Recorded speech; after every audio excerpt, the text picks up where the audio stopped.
Hello and welcome to Middlebury Edition. I'm Middlebury Representative Robin Scheu, your host for the program. Middlebury Edition was created primarily for the purpose of educating Middlebury residents about local services and activities and to provide an opportunity for local nonprofit organizations to talk about their work.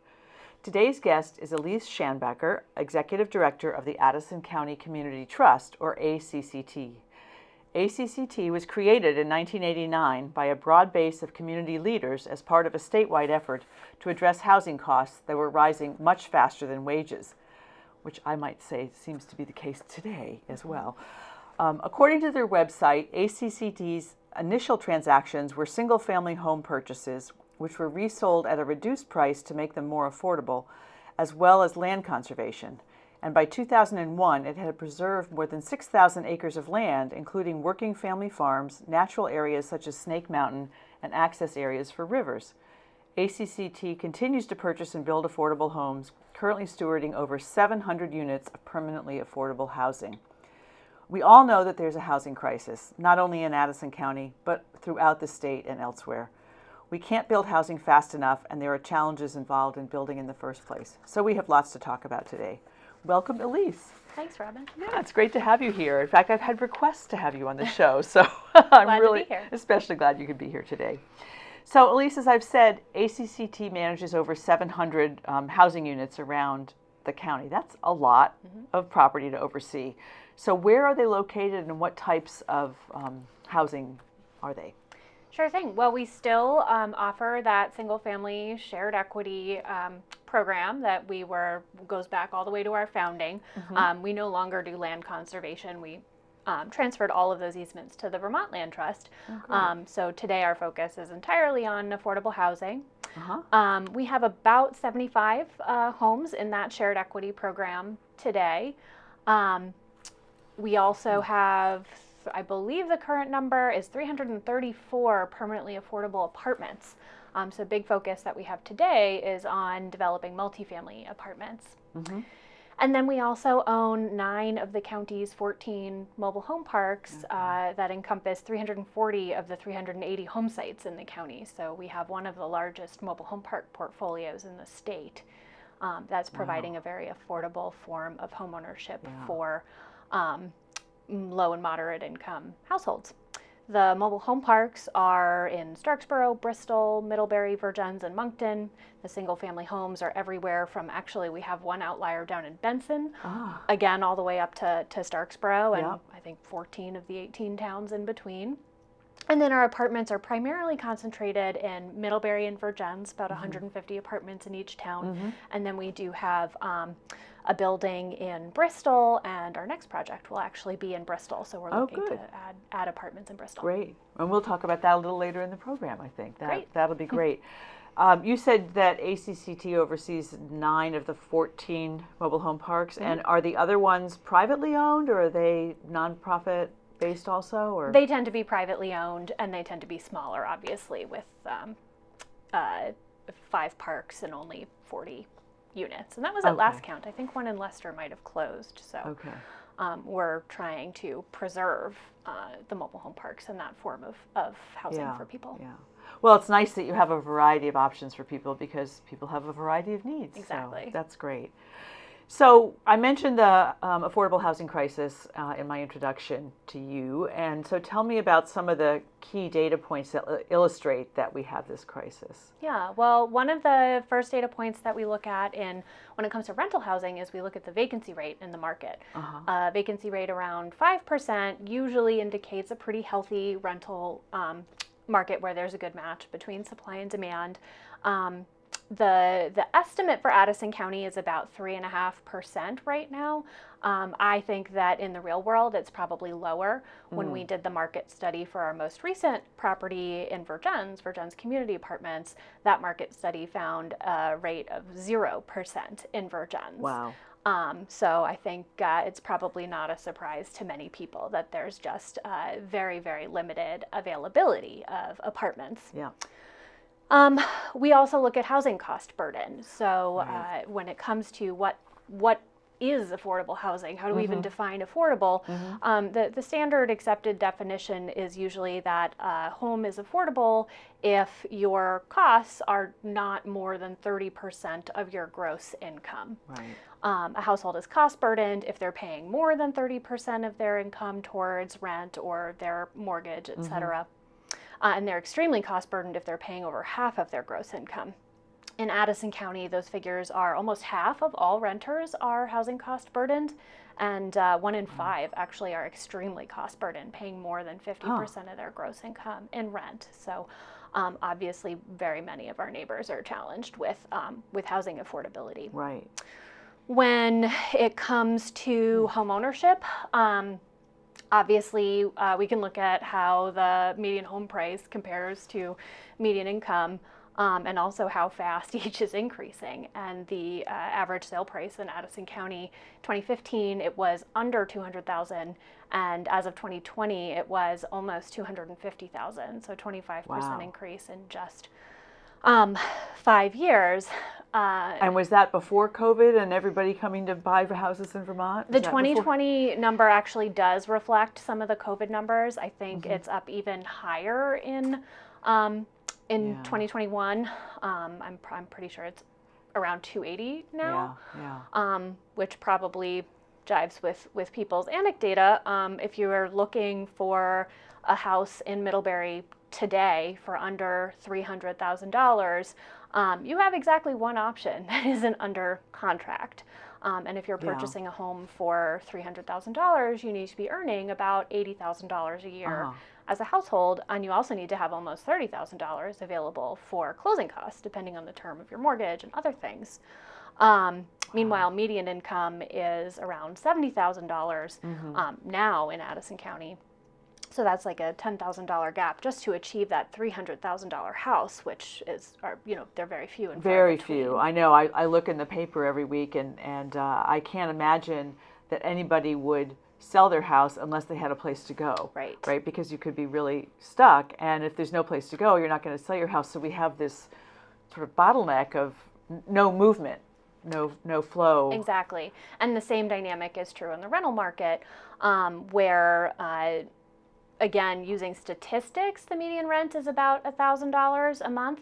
Meanwhile, the median renter can afford more like $900 a month. But if you go on Craigslist this morning and you want to find an apartment in Addison County, you have about 5 options, I think. Wow. They're all 1 bedrooms, and they range from $1,000 to over $1,600 a month for a 1 bedroom. So it's very, very hard to move right now. And you mentioned the median income is about $70,000, and they need 80. But the median means that half of the people are below $70,000, which makes it really extra difficult for those people, those 50% of the population. Right.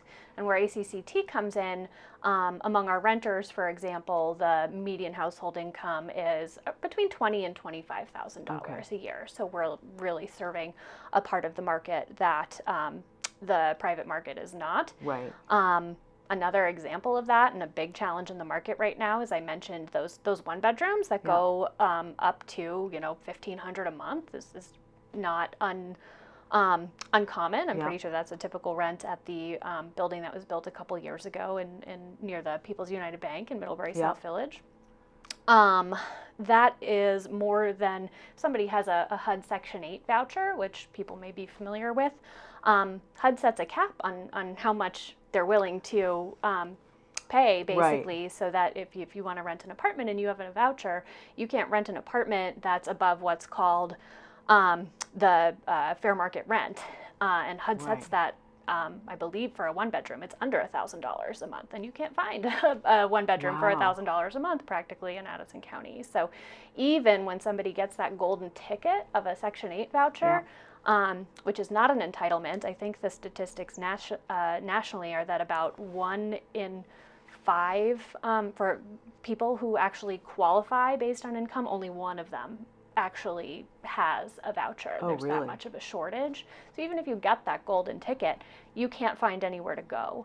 And that's, I think, really a big bottleneck and part of the story in particular when it comes to the motel crisis, which I also think we'll probably get into a little bit later. For people who are experiencing homelessness. Exactly. Yeah. Yeah. So if your average client makes $20,000 to $30,000, is the Section 8 voucher that they get from HUD the only way that they get help from paying rent? Are there other ways that they get help? That's pretty much the only way. Okay.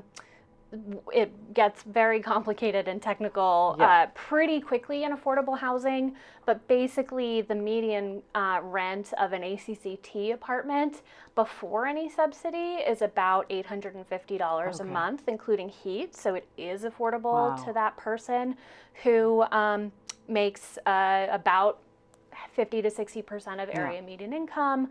That would be a full-time wage earner at about $17 an hour, I think, could afford to pay that. Of those 334 apartments, about 100 of them, I believe, come with some form of rental assistance, whether it's coming from HUD or rural development, that will further subsidize the rent based on the person's income so that they're not paying more than that 30% of their gross income towards rent. Okay, so those are federal programs. Yes. So your job is really to, as I see it, sort of build as much affordable housing as you can so we can satisfy the needs that we have in this county. So how is it that you can build affordable housing but the private developers can't? Yes. So how do you do that? Absolutely. So the market dynamics that private developers face basically mean that they need to deliver a return, right? And in order to get that return, if you do all the math, it works out to charging at least that $1,500 a month in rent for an apartment. Sort of because it's so expensive for them to build. Exactly. Okay. Yeah, so you have to get your costs down for building. Yes, exactly. So what we do is we access federal programs that subsidize the cost to build the, well, that's not entirely true. The cost to build that we face is the same as the private developer. Yeah. We go out to bid for our construction projects the same way a private developer would. We have access to federal programs that help cover those costs. The largest one is the Low-Income Housing Tax Credit Program, and there are private developers that use that program. That program can cover about 60% of the cost of construction. Wow. So there are private developers out there who can make that work. Our typical apartment building needs to carry little to no permanent debt, so like bank financing. You know, in a private development, maybe they get those tax credits, and the other 40% they can afford to have private debt and still deliver that. They can borrow because then they have to pay it back, but you don't want to pay back anything. Well, our newest project, and talk a little bit about the capital stack for that and how that was funded. Sure. This is Virgin's Community Apartments, which opened last year during the pandemic. 24 apartments, total development cost of about $7.3 million, a little over $7 million. Works out to $300,000 a unit for a 1 or 2 bedroom apartment. So it's very expensive. It's only gotten more expensive since the pandemic. Right. That of that $7 million, I believe about $500,000 is private, is a mortgage basically that building has to pay. If you back out a mortgage entirely, just to operate the building, pay for the heat and the lights in the hall and the maintenance techs to go and fix the toilet when it won't flush or any other thing that you need to pay for. Property taxes, that's kind of a myth that our properties don't pay property taxes. They do. They do pay property taxes. They do pay property taxes. So all of that averages about $700 a month, just in operating costs, not including debt. And we have higher operating costs than a private landlord might because we have to have at least one staff person making sure that every person who gets an apartment qualifies for that apartment. Right. So doing that income qualification process is very time consuming and increases our costs. So let's say, let's just for round numbers, this was a $7 million project. I know it was a little bit more. And setting aside the $500,000 in borrowing. Where did the $7 million come from? Right. So about $5 million was that low-income housing tax credit program. And then a private developer, like I said, maybe the other $2 million they could actually afford to finance. Because they can charge $1,500 a month for an apartment. Right. We're charging like half that. So we have to access these other grant programs that private developers typically don't have access to. That's money from the Vermont Housing and Conservation Board. We got, I think, about another $500,000 from the property transfer tax money that VHCB has. So if you've bought a house sometime in the last few years, that helped fund affordable housing in our community. Community development block grants through the Vermont Community Development Program. That was another approximately $500,000. And that remaining $1 million, what was great about Virgin's community apartments, that actually came from the housing revenue bond that was passed, I want to say around 2017. Yes, it was my first year in the legislature. So I remember passing that. Thank you for that. Oh, yeah. Well, I'm glad to know where the money's going. Yep. We what that money allowed us to do, of those 24 apartments, 17 of them are restricted to households earning 60% or less of area median income, and that's because of the low-income housing tax credit program. That's the income limit for that program. We wouldn't have been able to pay for those other 7 units if we didn't have access to the housing revenue bond, which actually allows us to serve households going up to 120% of area median income. And for a family of 4, that's actually just about $100,000 a year. So we can do, a much more diverse income mix when we have access to more flexible state resources like the housing revenue bond. Oh, that's great. So that was 24 apartments. I think you gave me a tour of it right before it opened. It was still a little bit under, and it was impressive. We went into a couple of the units. They are a mix of sizes in there. Is that right? Yeah. So they are. Let's see, it's 14 one-bedrooms, 9 two-bedrooms, and 1 three-bedroom. And that unit mix reflects the market study that we performed before we designed the building. And really, that's just reflective of the overall trend throughout the whole state, not just in Addison County, but in Vermont.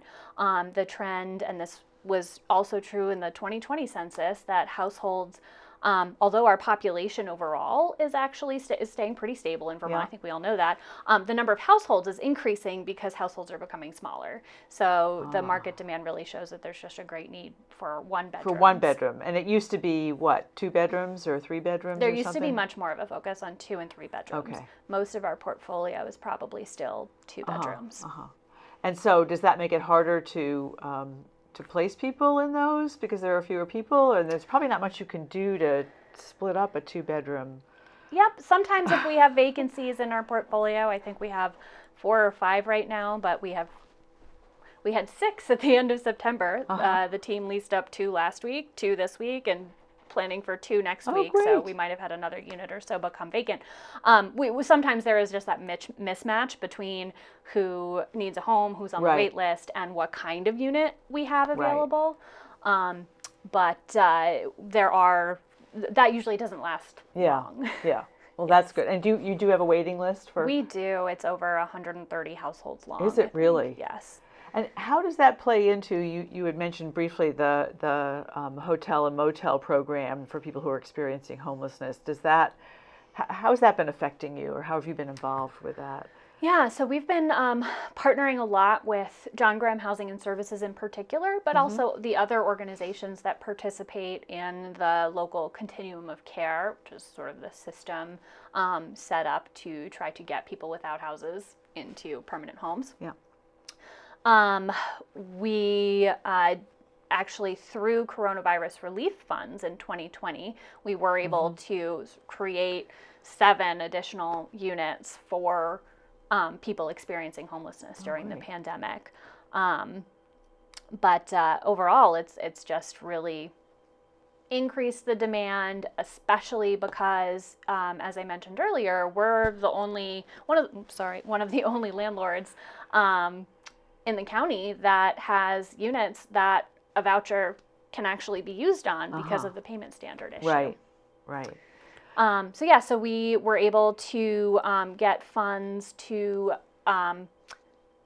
support the purchase of 4 of the units. So we partnered with Evernorth, which is a statewide nonprofit housing developer. They purchased Waybridge Street apartments in Middlebury, and 4 of the 36 units there, they used funding from the coronavirus relief funds so that those units could be set aside to serve people who were being sheltered in motels, basically. Okay. Do we know, and this may be off, not in your realm, but do you have a sense of how many people in Addison County are being housed in motels? It's in the dozens. I believe on a typical night, it's probably 3 or 4 dozen, including children. Okay, so upwards of 50 people. And at the height of the pandemic, it was over 100, I believe. Yes, yeah. But 50 people isn't necessarily, the households are fewer than 50, but so you were also working to hope, we hope to find stable housing for folks that are... Exactly. Yeah. Another thing that we did was we had 3 vacant lots at one of our mobile home parks in Bristol. So we partnered with John Graham Housing and Services for them to purchase zero energy modular homes, which are a really wonderful kind of replacement home for a traditional mobile home that's much more energy efficient, as their name will suggest. They're also more expensive. So being able to access coronavirus relief funds to subsidize the shelter to purchase those homes, and then place them in our parks on our lots, and move folks from motels into those homes.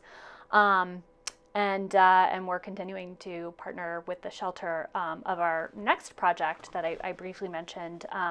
We're working on in Bristol. Yes, tell me about it. Yeah, sure. That'll be 20 apartments on Firehouse Road, so that new sort of Stony Hill development. Yes, behind the fire station. Yes, there's some commercial space going in back there, and then there's also a plan for housing back there. Great. We're almost entirely fully funded. We have one more grant application that we're waiting on. Great. But we expect to be bidding that project in early 2022, and that project will also be serving from somebody with an extremely low income up to somebody earning 120% of area median income. We can't do as many of those units without the housing revenue bond funds, but we do still try to get a good income mix in our properties.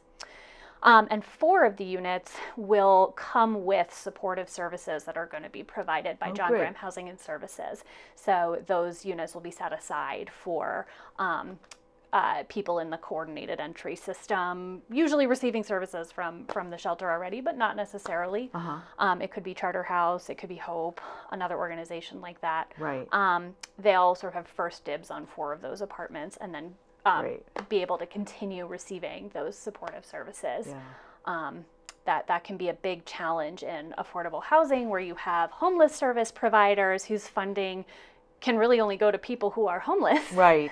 And once they get into permanent housing, that funding can't necessarily follow them. Right. So looking for opportunities where we can do that so that they can, be successful. It may be somebody that they've never had their own apartment before, right? And so they might not, know how the dishwasher works, or just how to be a good neighbor and not play their TV loudly at 2 a.m. and things like that. Help with making sure they're budgeting to pay their rent on time every month, that kind of thing. That's great. Well, it's nice to have those sort of wraparound services for people so that they can be successful, which is what we want. Invaluable, and we have a lot of really great agencies in Addison County. I just wish we all had more funding. Yeah, well, we can talk about that too. Are there... Are communities responding pretty well to your desire and applications to put in affordable housing in the communities? Yes, by and large, we've received a lot of support. It's been very challenging for our staff at ACCT, human services staff during the pandemic. There's so much pressure. There's all of this additional need. There's all of these additional programs we need to be trying to access. And one of the real bright spots was about a month ago, we just got our local zoning permit from the DRB in Bristol. Good. There was just so much support at the end of that meeting for how much these 20 homes are going to mean for Bristol, and I got a lot of nice notes, and so it was really it's wonderful. I mean, the work is hard enough, and it's wonderful that there's the community support, which I think is critical. And I would hope that one of the silver linings, if there is one in the pandemic, is that people understand what kind of need there is out for so many different things, and housing is being one of them. Mm-hmm. So are there other things as a community we need to do to ensure that people have a home? You have a motto that's, in fact, I wrote it down. It all starts with a home, which I really liked. Right. What as community members and as communities can we do to help? Right. We definitely need support for more mental health services. Some of that challenge is funding. Some of that challenge is also workforce. Yep. Obviously, I think I saw Fred Kenny was on recently. Yes, he was. Sure he was talking a lot about this. And we've all seen, the sorry we're closed signs on restaurants that Right. can't stay open because they don't have workers. That's true in the mental health sector as well with our designated agency.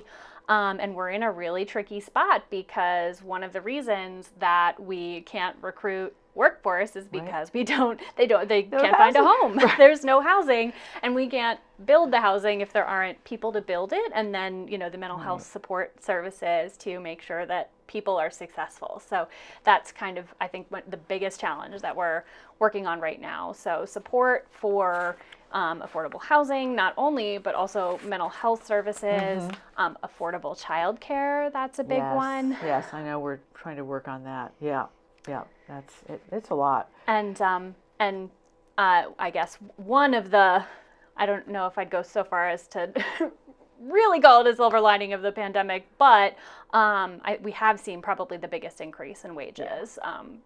That we have since the 90s, probably. Right. But making sure that continues. Yes. And in order to earn a living wage, obviously, again, like people need that affordable housing, but they also need that childcare so that they can go to work. Their housing needs to be close to downtowns and transit centers. So making sure that communities support projects in the downtown, not offload, not in my backyard, right? Right. And that zoning, supports that. Right. Great. Well, you all are doing an amazing job, and we're really glad you're here. We have to wrap up now, but I really appreciate all the work you're doing, and that you came on the show to give us at least a taste of what's happening. And I think we have the website across the bottom if people have more questions and want to contact you. So that's it for now. My guest today has been Elise Shanbacker, Executive Director of the Addison County Community Trust, or ACCT. Thanks to MCTV for producing this show. Thank you for watching, and we hope to see you next time.